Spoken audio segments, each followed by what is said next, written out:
Don't want salami. Don't want pastrami. Don't want no chicken. Don't want no roast. But she wants a double dose of Slayer.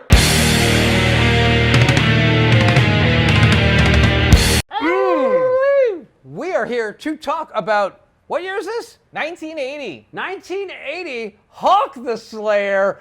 The second-born brother, they called him Hawk. He had one secret weapon, the ancient power of the Sword of Mind, and he was out for revenge. Beyond the edge of darkness, there is a world of sword and sorcery.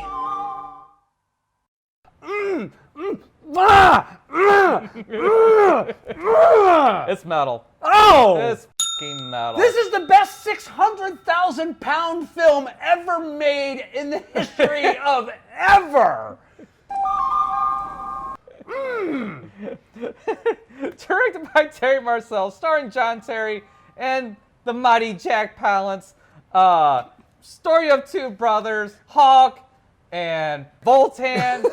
You know, you're setting your kids up for some serious shit when you name them Hawk and Voltan. This is true. This is true. They're not going to get along. No, there's bad blood from the word go.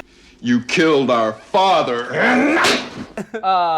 So, King dies. Let the secret die.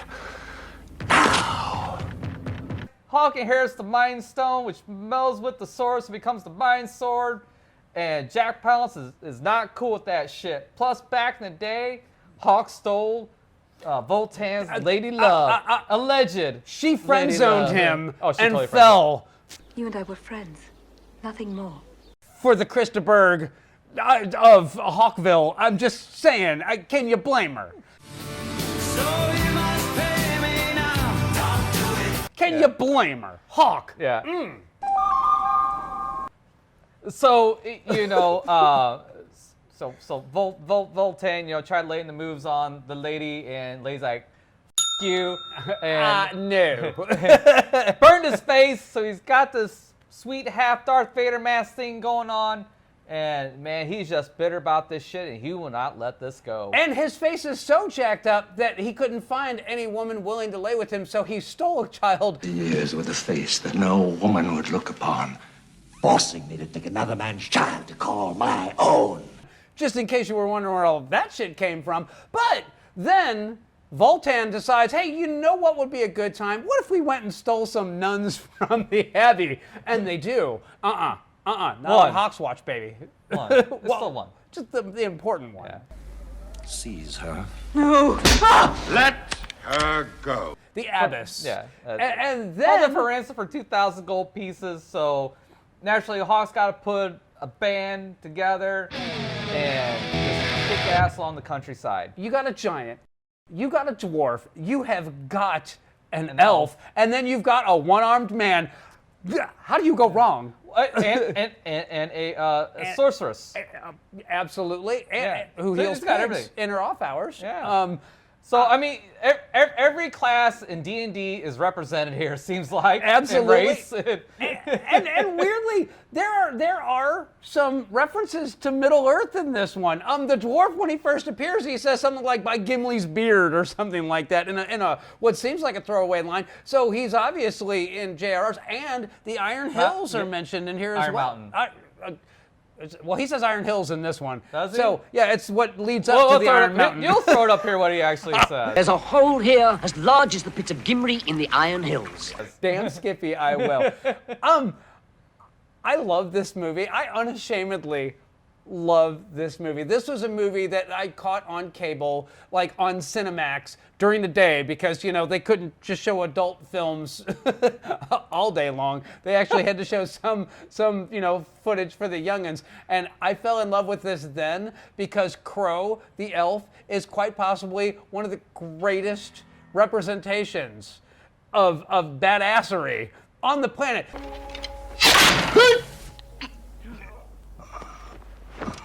I never even saw it. Like, Hawk kills like a dozen people, and the giant kills probably 8, maybe 10. The dwarf, 4 or 5. Crow kills everybody.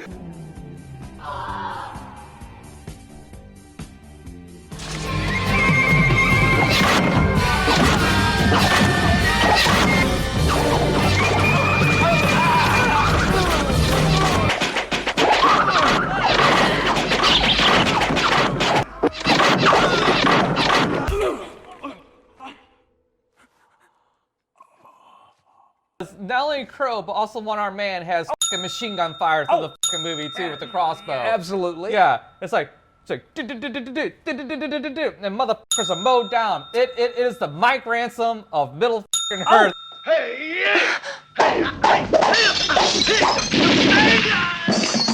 Yeah, oh, if this had flashed up that it had been done by Bruno Mattei, it would have made perfect sense. But there's a quality to this, and the fact that it has a story that you can follow.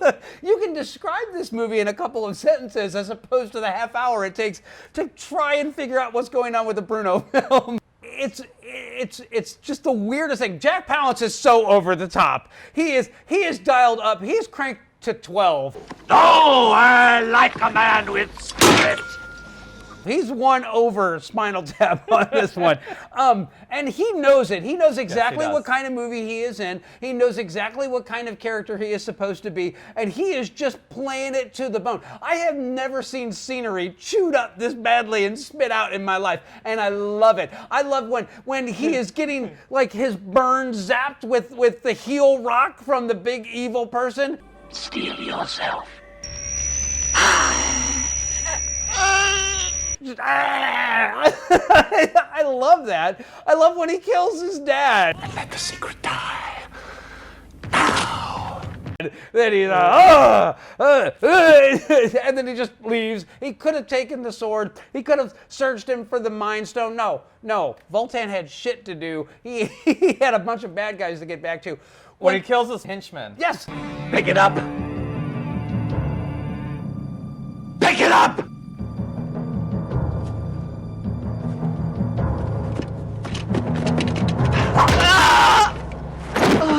When he kills the guys at the inn, you know, we serve the slaver on the River Shale. We stand for no man. Oh yeah, well I own everything. The food you're eating, the clothes on your back, this inn is all mine. So I'll prove it to you. I'm gonna kill somebody, and no one's gonna come and get me. And that's the funny thing about it, is like before he kills the motherfucker, he has a monologue. Every fucking time. Look well, little brother. Last thing you will ever see is the woman you love in my arms. Yeah, And it's glorious. they reveal the exact kind of character that he is, and then you have Hawk, who definitely bears a striking resemblance to Christa Burke. The lightning flashed and the thunder rolled, and people calling out his name. There's no ifs, ands, or buts about this. But I'm just gonna say this: he is an acting tour de force to be reckoned with, in that he manages to do some of the goofiest shit I've ever seen him put to film in my life, and do it with a straight face. Time of playing games is over! You go in peace. Now. Okay. And that is a talent that cannot be denied. But then on top of all that, even if you've never seen Hawk the Slayer before, you know this man. And I can't remember his name. I'll throw it right here. But here's where you remember him from. If you've ever seen Full Metal Jacket, when Joker is in Vietnam and you have his commanding officer who leads up the press corps and is constantly telling them how to rewrite their stories and what to do, that's Hawk. Search and destroy. We have a new directive from MAF on this. In the future, in place of search and destroy, substitute the phrase sweep and clear. Sweep and clear. Got it? Oh, okay. So Hawk had chops. And then on top of that, I did something I had to do. I actually wrote some notes. Everybody knew who Jack Palance was. But not only do you have that, you have the Giant in this one went on to play the Cyclops in Krull. Your actions give you weight, my friend. I saw you save the boy from a spear. Oh. And that's why you recognize his voice. The one-armed man in this one, he was one of the rival priests in Needful Things.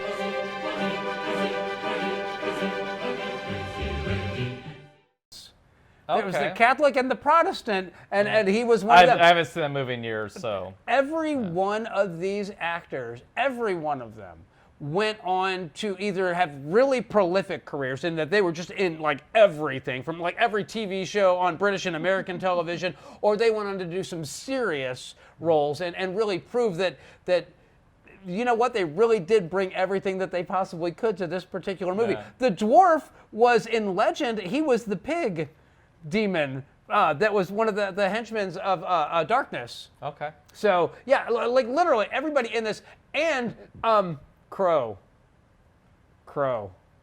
was in United 93.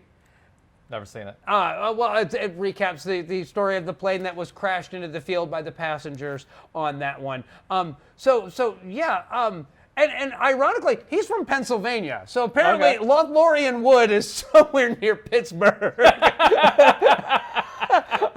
I just think you all need to know that one. Shit. I didn't know archery was such a big deal in Pittsburgh and the great state of Pennsylvania. That also explains why Crow the elf wears loafers.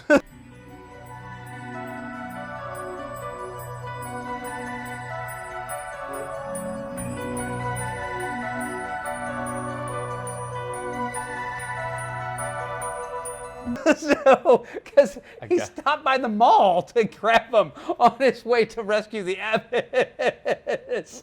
But here's the other thing, too. This movie's soundtrack kicks so much ass, its foot gets tired.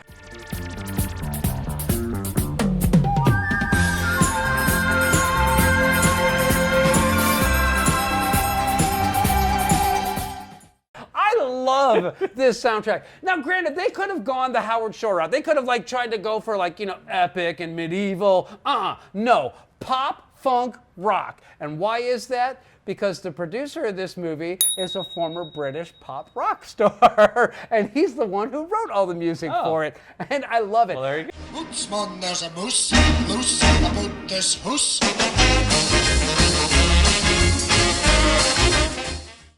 And here's another fun thing. I was like so into this. I was so excited to do this. I watched a bunch of behind the scenes stuff.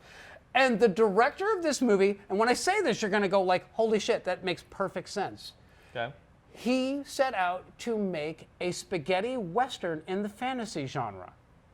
Well, makes sense. He wanted to do it on the cheap. Yeah. He wanted to actually have, like, here's your classic heroes, and they show up and try to stop a classic villain. But it also explains the musical choices, because now that you hear...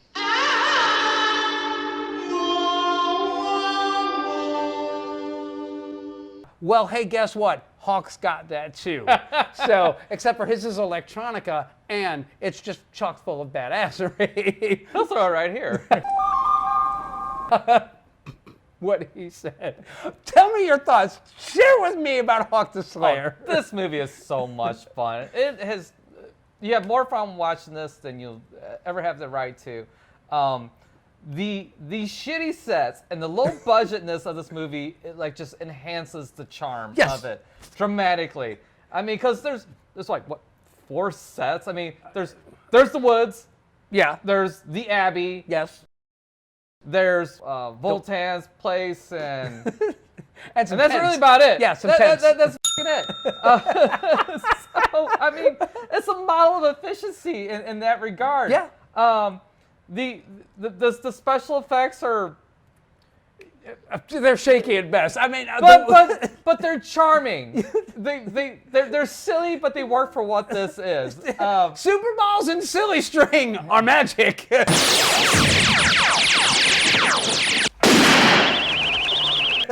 The silly string was the only one that sucked. I forgot about the silly string. I love the silly string. The silly string grenade was a little lame. But like the glow in the dark super balls and the snow and all the shit that came in and the simple green glowing mind stone, you know, all that was perfectly fine. And I love the editing in this movie. I love the machine gun editing that goes on this. That is what makes this movie for me. You see Crow jump, and then he shoots an arrow, and then another cut, and he shoots another, and a cut, and he shoots. The editing in this film is atrocious. and awesome at the exact same time. Yes. It is a model of efficiency in that it tells the story exactly the way it needed to be told, but yet at the same time it takes into account that, you know, Crow had to make that jump 7 times so that you could see 5 seconds of film of him lighting everybody up. So where Dragon Slayer is an engaging watch, this is a fun watch. This is something I will go back and watch multiple times. Don't get me wrong, I enjoy Dragon Slayer. I'll watch it again, but this is something I could probably watch like once, maybe twice a year, where Dragon Slayer I'll probably go back like another 2, 3, 4 years from now and then watch it again, you know, just for, you know, nostalgia, I guess, or something like that. But this is fun. This is pure cocaine fueled fucking, you know, Middle Earth fun.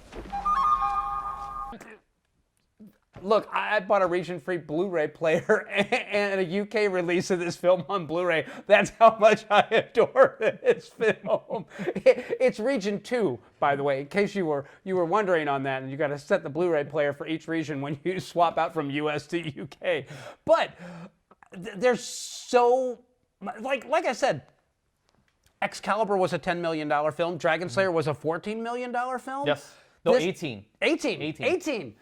600,000 pounds, which roughly is like, you know, probably 1 million, 1.1 million, somewhere like there. I'm not that. sure what the exchange rate is going to be on that one.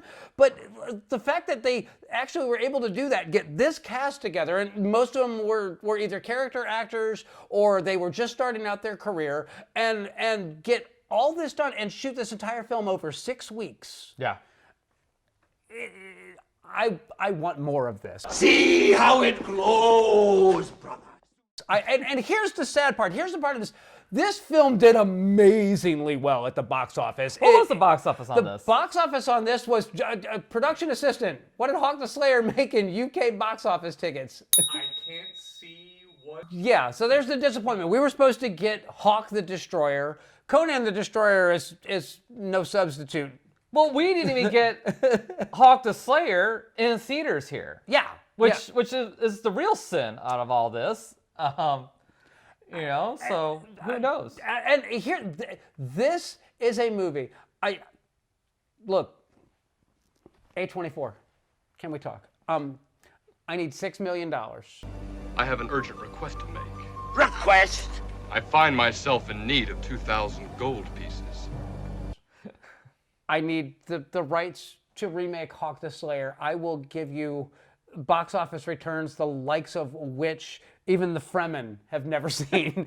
I'm just going to say, this is a movie that is screaming for a remake, and it needs to stay low budget. It does not need to be a $250 million film. It needs to be a $15 million film, and it needs to have unknowns and character actors, and it needs to be done. This potentially could be like the next great fantasy franchise post Lord of the Rings, because funny story, Neil Gaiman actually wrote a sequel to this that is available right now as a graphic novel. Oh, and really? it picks up where this movie leaves off, with the giant and Hawk and the witch riding to the south, because there's been a conglomeration of wizards and shit's about to get real, and Hawk needs to be there. And well, there you go.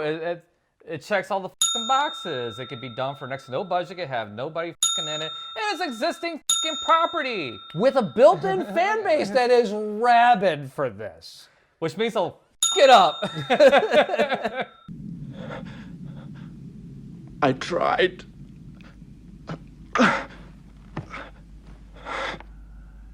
Drago! I'm going to say this. If you watch this and you enjoyed this, definitely watch Dragon Slayer. Some recommendations? I did post have this some one? recommendations for this. I don't know where the hell they're at. But one of them was going to be The Beastmaster. Beastmaster is definitely up there. Sword and Sorcerer is a fun, cheesy 80s thing. It came out about the same time. Conan, of course, is a fucking classic. Yes. And there's another one that came out, like Fred's. Oh, Krull, who we talked about earlier. Yes, Krull. Krull, yes. If you dig this, you'll dig Krull. It's the same thing, but on a bigger budget and a bigger scale story. Yes, and I'm going to say this right now. If you need to put together a film as your film sommelier, as it were, I'm just going to say that if you need the perfect combo, you watch the 1980s Flash Gordon and Hawk the Slayer back to back, you have a meal fit for a cinematic king. That is the only film I can think of that is the same exact level of kind of cheesy and sincere, and parts of it really work, and parts of it you're like, what the hell were they thinking when they did that? What's wrong with it? It pairs perfectly. Problem for is, this. I hate Flash Gordon. I hate that movie. Which means we're gonna have to review that one soon so we can Oh, release good Lord. the vitriol. Boltan! You will die by the sword. Wow. Well, Anyways. not to mince words, but anyway, is there anything else that we need to say about Hawk the Slayer? No, watch it. It's fun. Absolutely watch it, rent it, buy it. If you gotta get a region-free Blu-ray, ask for a U.S. release on this. Actually, where we watch it for free yet? Was on Tubi? I was it on want to say Pluto? I think it was on Tubi, but I had the Blu-ray, so I didn't have to watch it anywhere. But I'm just I saw it on Tubi or Pluto, one of the two. I'll throw it up. No, you'll throw it up. I'll throw here. it up there, yeah. But yeah, that all being said, I couldn't love this film more for all of its flaws, all of its funk, all of its cheesiness, all of its limitations, all of the tinfoil lined rooms with big smoky fountains, all of the Super Bowl magic, all of the silly string. I adore this movie. It's like this is the magic of cinema. It transports me to a place that is better with alcohol. So that's all I got. If you got recommendations for shitty medieval sci-fi-ish type of things like this, throw them down in the comments. We'll probably review it. We will review it. We got low standards. So just saying. So that's what I got. All right, we will catch you next time.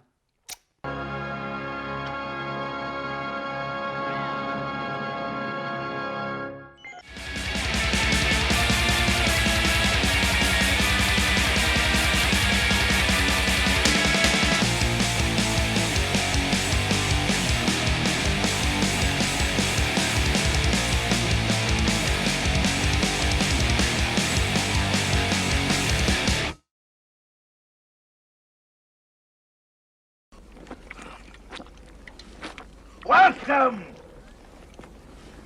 Welcome, friends! Welcome! Good to see you!